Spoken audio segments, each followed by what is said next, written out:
Hello again, everyone, and thanks so much for joining us for Thursday's edition of Alaska Weather, 17th day of March 2022. I'm David Percy.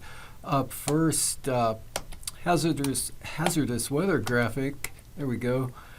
Showing nothing going on as far as watches, advisories, or warnings in interior Alaska all the way up to the Arctic coast, northern Bering Sea area.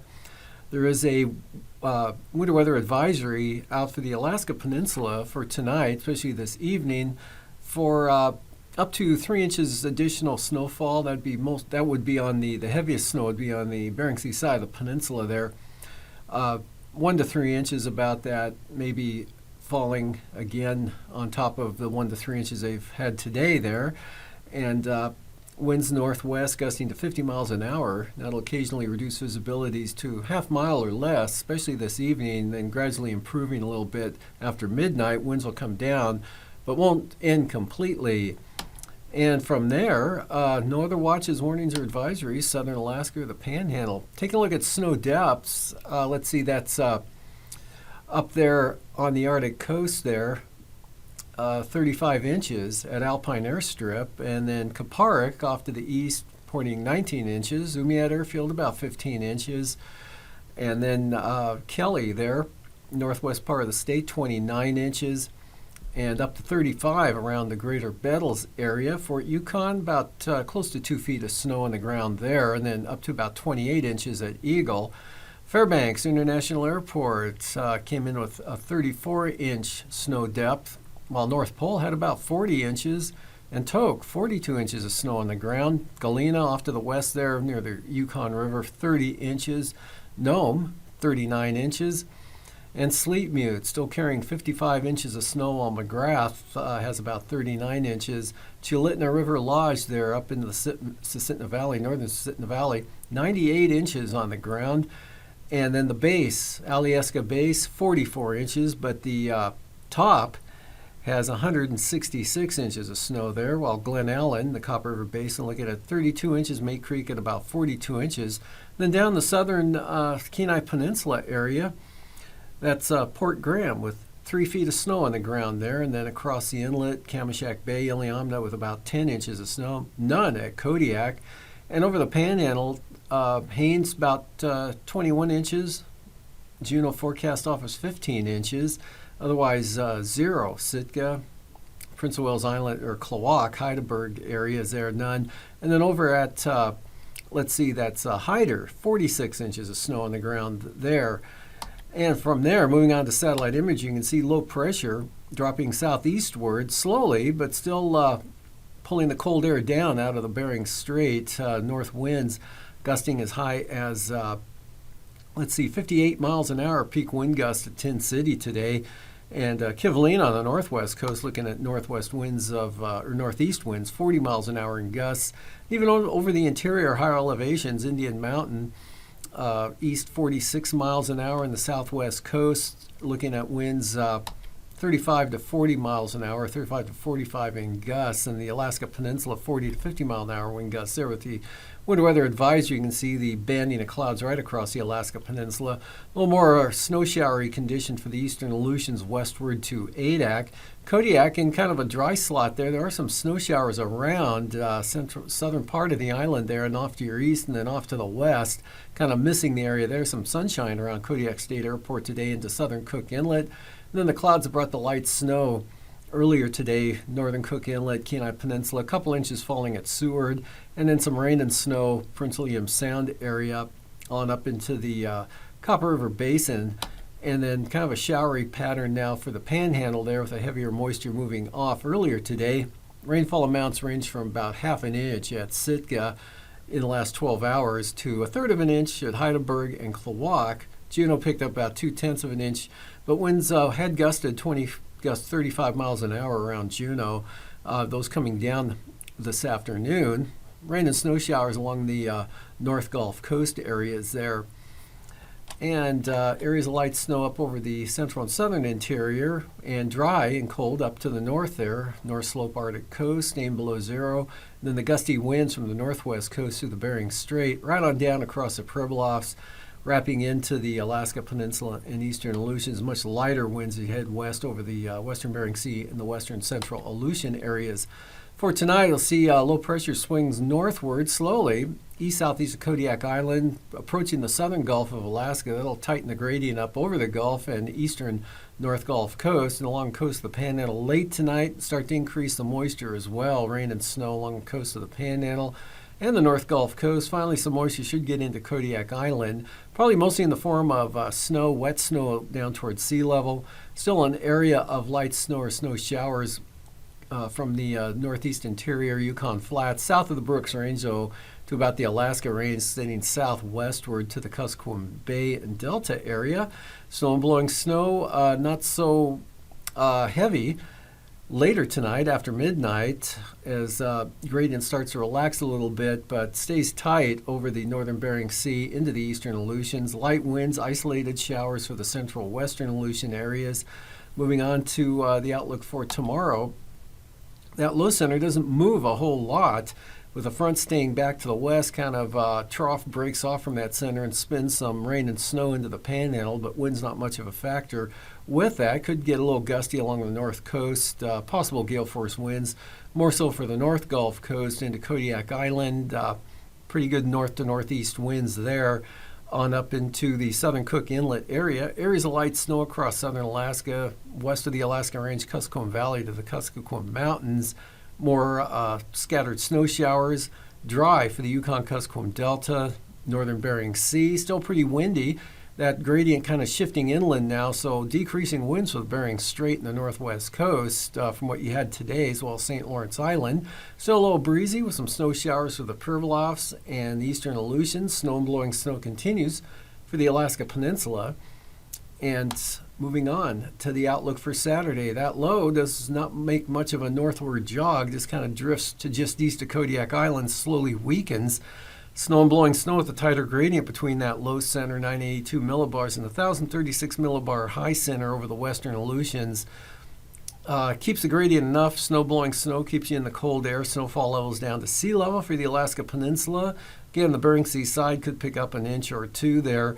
More showery and lighter amounts for the Fox Islands. Cutting off by the time you get to Atka and Adak. Look for some sunshine, much lighter winds there. And mostly sunny with chilly temperatures, definitely below freezing for the Yukon-Kuskokwim Delta on up Seward Peninsula. Probably below zero with that Arctic high settled in over the north slope and the Arctic coast.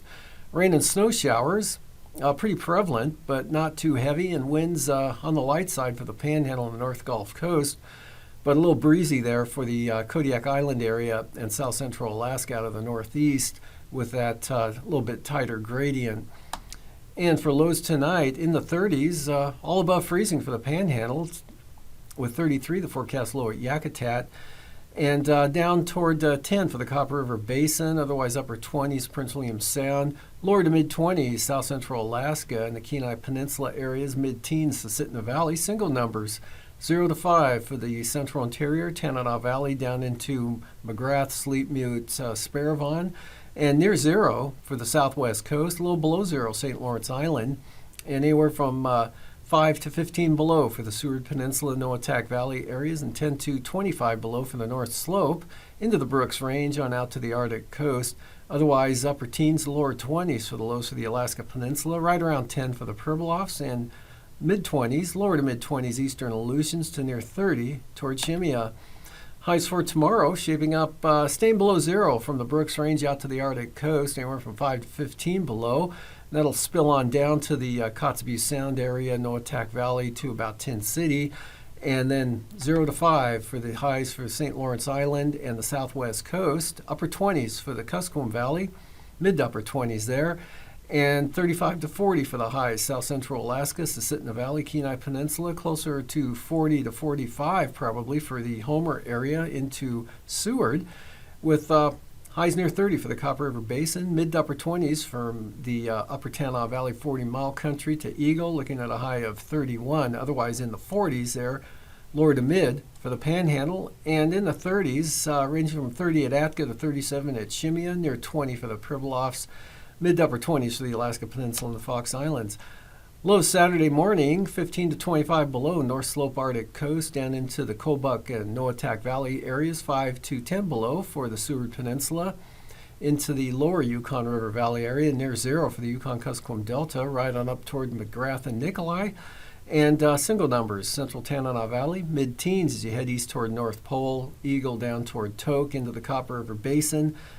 Lows edging down a little below freezing for the northern Panhandle, Yakutat on down to Wrangell, and near 30 for Kodiak, followed by highs in the upper 30s to lower 40s, south central Alaska, lower to mid 40s for the Panhandle, and 15 to 25 for the central interior, colder west and a little milder to the east there, 25 to 30 upper Tanana Valley areas, and staying below 0 but not too far below, anywhere from 5 to 10 below for the North Slope on out to the Arctic coast, and 0 to 5 below for your highs for the northwest coast, northern Seward Peninsula to single numbers for St. Louis. And now, aviation weather around Alaska. Flying weather, VFR, central eastern Arctic coast, North Slope, across the Brooks Range, and down across the Kobuk, Noatak valleys into Norton Sound, Yukon Delta, and then some IFR from Kuskokwim Delta, or actually Kuskokwim Bay there, down to the Alaska Peninsula, marginal VFR, much of the Bering Sea, except from Adak to Shimia. We've got VFR, some VFR in the Tanana Valley into the northern Kuskokwim Valley, marginal VFR across the western Alaska Range from the lower Yukon River there and across Cook Inlet, Copper River Basin, Panhandle, marginal VFR, the IFR off the eastern North Gulf Coast, but pushing into Prince William Sound for the afternoon. Looks like a pretty good VFR now for Copper River Basin, continuing in the Tanana Valley and into the Kuskokwim Valley as well. Kuskokwim Mountains to the lower Yukon River and into the Kuskokwim Delta, marginal VFR. Actually, the upper Yukon Valley as well, and all the way over to about Eagle. Areas of marginal VFR for the North Slope, and areas of IFR, western Prince William Sound, southern Kenai Peninsula, Kamishak, Kachemak Bay, southern Cook Inlet, all of Kodiak Island looks IFR for the afternoon, and the Panhandle and eastern North Gulf Coast, marginal VFR, except IFR over the southern southeast coast and the Bering Sea side of the Alaska Peninsula. And for the morning, next day morning on Saturday, first day of the weekend, couple bands of IFR there along the eastern Arctic coast into the North Slope. Otherwise, a narrow band of marginal VFR from the central Brooks Range down across the Yukon River, expanding over the Kuskokwim Valley into Bristol Bay, and then IFR for the Alaska Peninsula, Bering Sea side of the Alaska Peninsula, eastern Bristol Bay to Unalaska Island, some IFR at Kachemak Bay, IFR patch there for western Prince William Sound down to Resurrection Bay, Seward area, and also over the Wrangell Mountains, Copper River Basin, marginal. VFR continues for the Tanana Valley, now extending up to about Arctic Village, and areas of IFR over the Panhandle, otherwise marginal VFR. And for the afternoon, we've got IFR for the eastern interior areas, some VFR, narrow band there for the Manuska Valley, southern Copper River Basin, and then a band of IFR line along the North Gulf Coast, Yakutat down to Resurrection Bay. Kamishak, Kachemak Bays right on the southern edge of the VFR zone, northeast Bristol Bay VFR. IFR, Bering Sea side of the Alaska Peninsula continues with marginal VFR westward to Adak, and VFR, central northern Bering Sea, Arctic coast, marginal VFR, Panhandle looking pretty marginal. And for the passes, Anatuvik, VFR trending toward marginal VFR through the afternoon, and same trend for Adigan, starting out pretty good, but some marginal VFR possibly showing up in the afternoon hours. And for Lake Clark and Merrill, starting out marginal, becoming VFR throughout the day. Rainy, IFR, a little worse conditions there, lower conditions, IFR to marginal VFR. And for windy, occasionally marginal throughout the day on Friday. Kind of a marginal VFR day for Isabel and Mentasta as well. Tanita looks at least partly marginal tomorrow, especially on the eastern entrance. Portage, IFR, with marginal VFR out the west side on the Portage side, Passage Canal side, probably socked in with IFR. And for Chilkoot and White, IFR. Freezing levels at the surface into the central Copper River Basin across northern Cook Inlet and then down to the Aleutian Range, south of the Alaska Peninsula, and then right at the surface across the eastern Aleutians, just north of the western Aleutians, 2,000 feet off the southeast coast. Icing frontal boundary there pushing in areas of isolated moderate rime icing, eastern Kodiak Island, North Gulf Coast, especially from Yakutat down to Dixon Entrance, pushing into the Panhandle, and then some possible mixed icing out over the southeast Bering Sea, eastern Aleutians, Alaska Peninsula. Jet stream, northerly 65 knots, central Bering Sea, otherwise main jet well south of the forecast area. And at 9,000 feet, 45 to 55 knot north-northeasterlies through the Bering Strait, through the central Bering down to the eastern Aleutians, and southeast 40 there for the eastern North Gulf Coast, northeast 40, Kodiak Island, and 45 to 50 knot winds, eastern Bering Sea, and 50 knot easterlies for the North Gulf Coast. And for turbulence, moderate chop, Kodiak Island, southern Cook Inlet, Alaska Peninsula, southwest coast, and up over the central Brooks Range area.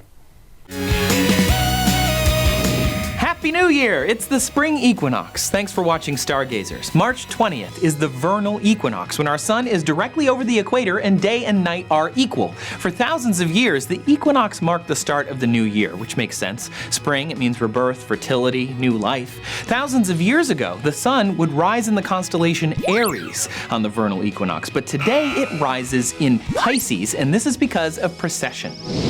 Precession is the wobble of Earth's axis, like a top. We're flopping back and forth as we spin and orbit. Over time, the stars actually move, about a pinky on an outstretched arm every 72 years. In 26,000 years, Vega will be the North Star, not Polaris. Wild.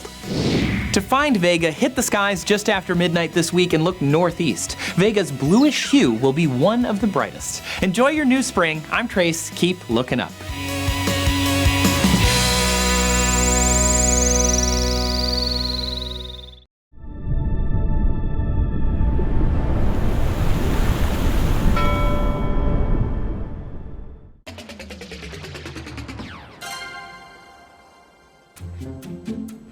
The beluga whale, also known as the white whale, lives in large groups and are unusual among whales. They have no dorsal fin, large bulbous heads, and they can actually swim backwards. To feed, they produce sound to find and hunt fish and invertebrates, and they use sound to communicate. They're also known as the canaries of the sea because they make such a diversity of noises. They make chirps and whistles and gurgles and trumpeting sounds. They just make all kinds of sounds. In the U.S., beluga whales live in the cold waters of Alaska, and there are 5 separate populations. Of those 5, the Cook Inlet population is the smallest, and has declined by about 75%. Subsistence hunting may have contributed to this initial population drop, but this practice was regulated starting in 1999, with the last hunt in 2005.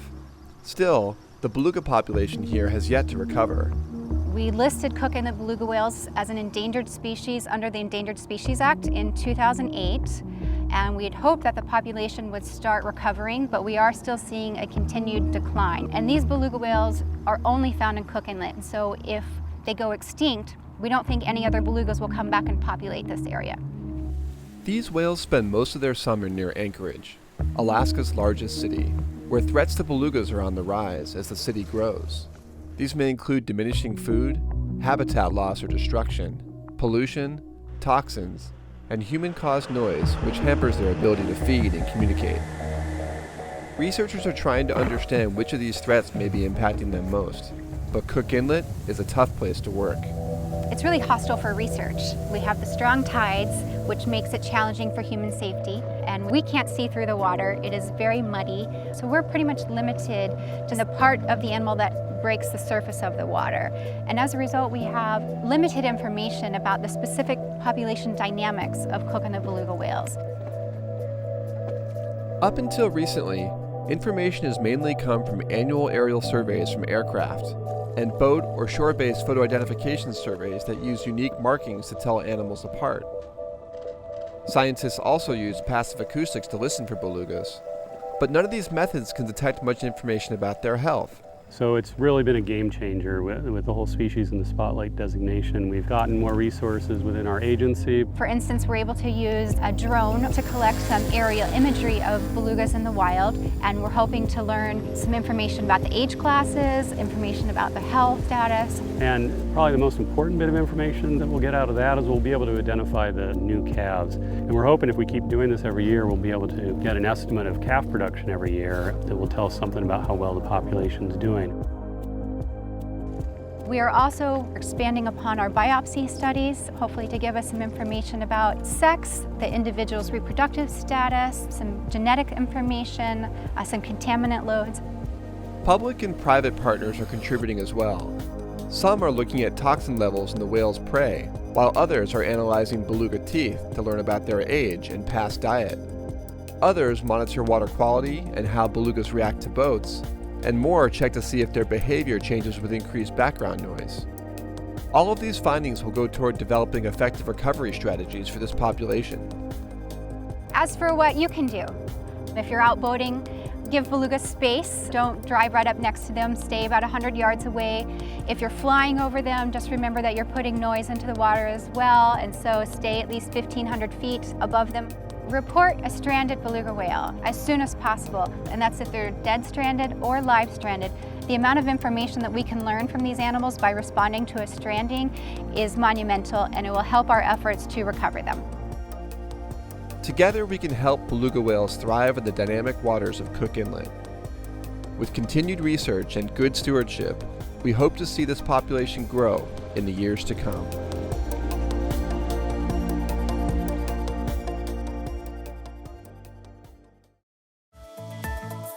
And now, marine weather around Alaska.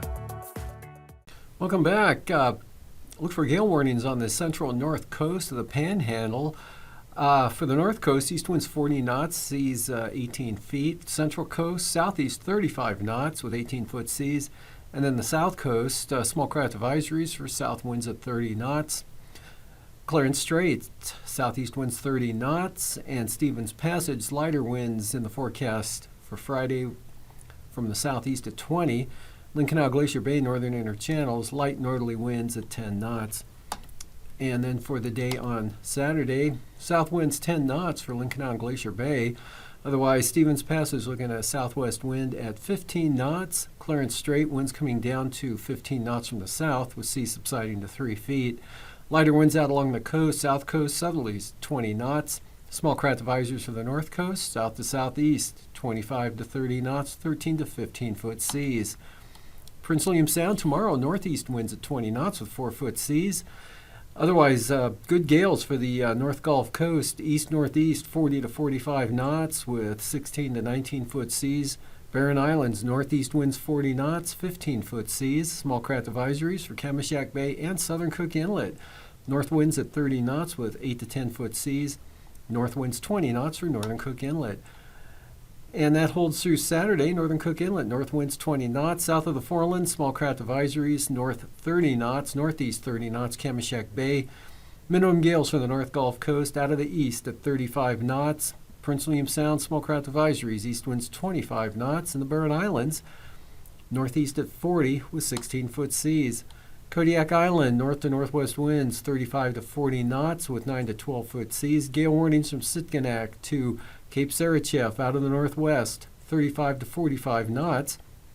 Bering Sea side of the Alaska Peninsula, small craft advisories, northwest at 30. Bristol Bay, northwest winds 20 knots, seas 4 feet. And for Saturday, small craft advisories, Kodiak Island, north to northeast winds 30 knots, but gale warnings Sitkinak to Castle Cape, north at 35. Castle Cape to Cape Sarachev, northwest 45 knot winds with 12-foot seas. North at 40 for the Bering Sea side of the Alaska Peninsula. Small craft advisories for Bristol Bay, north winds 30 knots. And for Unalaska Island, gale warnings, northwest winds 30 to 35 knots. Small craft advisories for Unmak Island, north at 30 knots. 25-knot winds from the north and northeast for Adak and Atka, then back up to 30 knots from the northeast from Chitka Island, Kiska to Shemya, looking at gale warnings east 35 knots. And for Saturday, Shemya to Kiska, east winds 30 knots, Amchitka Island, north winds 30 knots.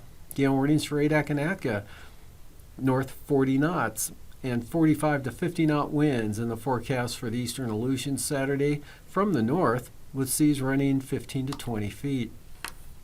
Southwest coast gale warnings tomorrow, northerlies 35 to 40 knots, Pribilofs, gale warnings north 35, northwest 35, St. Matthew Island, brisk wind advisories for St. Lawrence Island, north winds at 30 knots. And then the day Saturday, north 30 knots for the St. Lawrence Island area, as well as the Yukon Delta coast, but south of Nunivak Island, gale warnings, north winds 45 knots, seas just under 10 feet. Gales also for the Pribilofs, north winds 40 knots with 13-foot seas, and northwest at 25 for St. Matthew Island. Eastern Beaufort Sea coast, east winds at 20 knots, otherwise central coast, west winds at 20 knots there for the eastern Beaufort Sea coast. Otherwise, west winds 15 knots, and then from Cape Beaufort to Cape Thompson, northwest at 20. Brisk wind advisories, Cape Thompson to Wales, northwest 25. And then 15 to 20 knot winds from Wales to Cape Beaufort on Saturday, and northwest 15 for the western Arctic coast, central and east side, west winds 15 to 20 knots.